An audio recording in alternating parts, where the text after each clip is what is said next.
Alright, starting the Jeep Cables Big 7 upgrade on my 1999 Jeep Cherokee.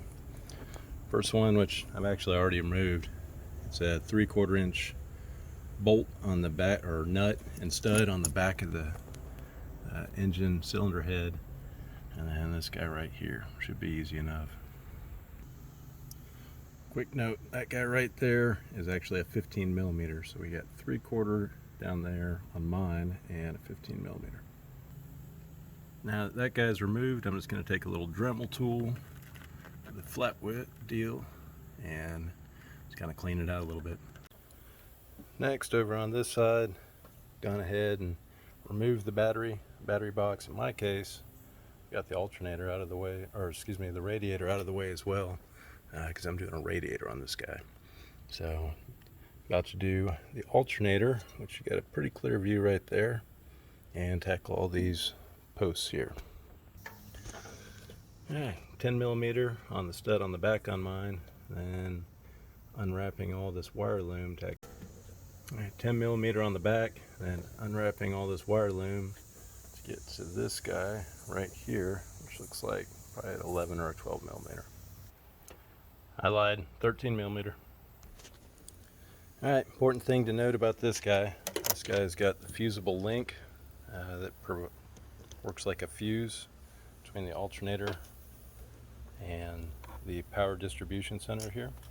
So that's where you're going to put your fuse, is in between the alternator and the terminal.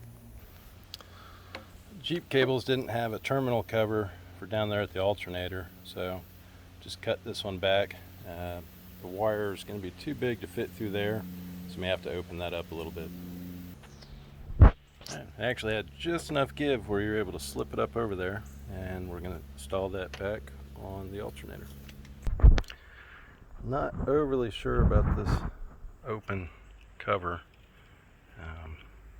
May get replaced in the future, but this is what they give you, and this is where alternator wire will go, and then onto the power distribution. At this point, they do include terminal protectors for those. 14 millimeter for these little nuts right here. Tighten them up and then mount it wherever you want. Alright, next up is the run all the way down there to the starter. That's the little guy we're after right down there.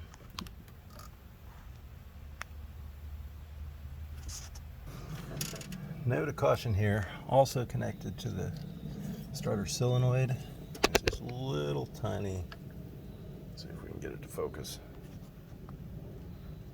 little tiny wire that it doesn't want to focus on. There we go. It was wrapped in the same loom as the starter wire, so be careful not to snap that. You can take it off. In my case, I decided to leave it because I was able to wrap the loom around it. Alright, time to start working on the grounds.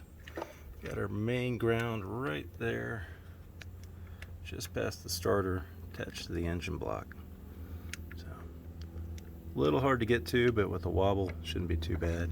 It's actually the guy on the left there.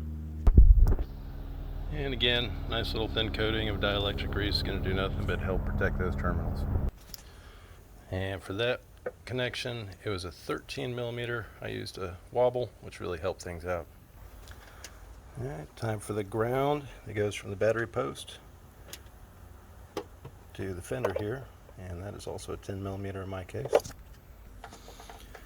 Alright guys, last thing I did, so I made a little cut on this cover for the power distribution center. You see I kind of screwed up the cut a little bit, went a little too wide with the Dremel, but maybe you guys can learn from my mistake. And then from there, it's just connect into your positive post and your negative post to the fender and to the engine block, and that pretty much wraps it up.